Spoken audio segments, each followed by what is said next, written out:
ليه كلنا بنحب مسلسل راجل وست ستات؟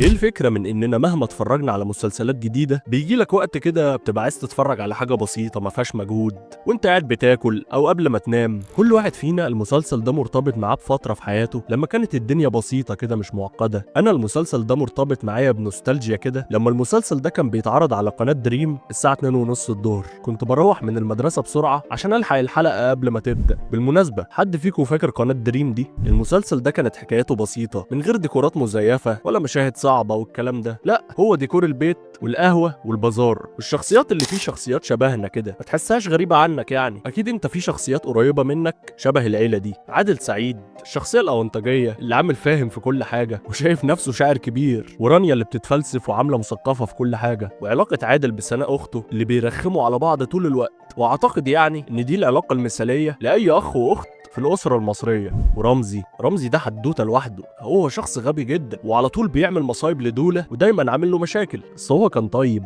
ونيته سليمة وبيحب دولة جدا. بالمناسبة هو الوحيد اللي كان مصدق في دولة وعلى طول بيدعمه في أي حاجة بيعملها، حتى لما كان بيفشل فيها هو معاه طول الوقت ومش بيسيبه. والسلام عليكم. عليكم السلام يا دولة.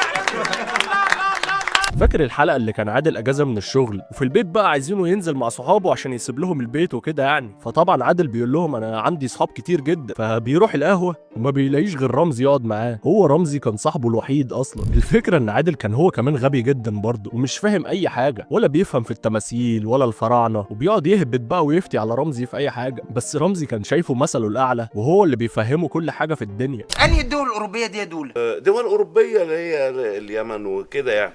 يا دولة. وعلاقتهم ببعض كانت حلوة جدا لما عادل كل شوية كان بيقول له يخرب بيتك، ولما رمزي كان بيبرطم بالكلام وهو ماشي فيقول له بحسب يعني. مسخرة. سامح حسين كان عامل تفصيلة حلوة جدا في شخصية رمزي دي، كان عامل علاقة لذيذة قوي بالتماثيل، اللي هو النهاردة حميت التماثيل وتمثال أمونحوتب بيتخانق مع تمثال نفرتيتي.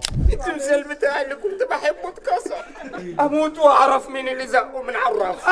والله احلى حاجه في المسلسل ده ان المخرج كان بيدور الكاميرا وما بيحبش يعيد تاني، واي حاجه تحصل في المشهد بقى اللي هو عادي تلاقي اشرف عبد الباقي وسامح حسين بيضحكوا بجد في المشهد مش تمثيل، وانت مبسوط ومش عايز المشهد يخلص. فاكر الحلقه بتاعت السايبر وادمان الكمبيوتر وحلقه بابا ستو جده رواش والحلقه بتاعت الجيم والحلقه بتاعت الكهرباء الزياده اللي عند رمزي؟ تقدر تخش على اي حلقه وهتضحك عادي يعني.